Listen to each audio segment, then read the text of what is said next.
মাধৱদেৱ বিশ্ববিদ্যালয়ৰ সাধাৰণ নিৰ্বাচনত জয় হোৱা NSUIৰ সমৰ্থিত প্ৰাৰ্থীক অভিনন্দন জনালে লখিমপুৰ জিলা কংগ্ৰেছ কমিটিৰ উপসভাপতি ৰাম ভূঞাই। ৰাম ভূঞাৰ নিজা কাৰ্যালয়ত অনুষ্ঠিত হোৱা সম্বৰ্ধনা সভাত উপস্থিত থাকে নাৰায়ণপুৰ ব্লক কংগ্ৰেছৰ সভাপতি ঈশ্বৰ প্ৰসন্ন পাঠককে ধৰি কেইবাজনো বিষয়ববীয়া।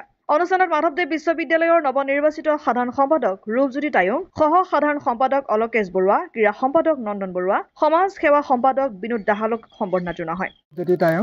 যোৱাকালি যি মাধৱদেৱ বিশ্ববিদ্যালয়ৰ ছাত্ৰ একতা সভাৰ 2025-26 বৰ্ষৰ আধাৰ নিৰ্বাচনত মই আধাৰ সম্পাদক পদত বিজয় লাভ কৰিছো আৰু এই চেগতে মই সমূহ মাধৱদেৱ বিশ্ববিদ্যালয়ৰ ছাত্ৰ সমাজক ধন্যবাদ জ্ঞাপন কৰিছো আৰু মোৰ এই যাত্ৰাৰ সহায় সহযোগিতা আগবঢ়োৱা আমাৰ NSUI সংস্থাটোক মই কৃতজ্ঞতা জনাইছো আৰু লগতে এই চেগত মই এটাই সংকল্প লৈছো যে বিশ্ববিদ্যালয়ৰ হকে কাম কৰিম আৰু বিশ্ববিদ্যালয়ৰ ছাত্ৰ সমাজৰ উন্নয়নৰ হকে কাম কৰিম। জয়টো মাধৱদেৱ বিশ্ববিদ্যালয়, জয়টো মাধৱদেৱ বিশ্ববিদ্যালয়ৰ ছাত্ৰ সমাজ।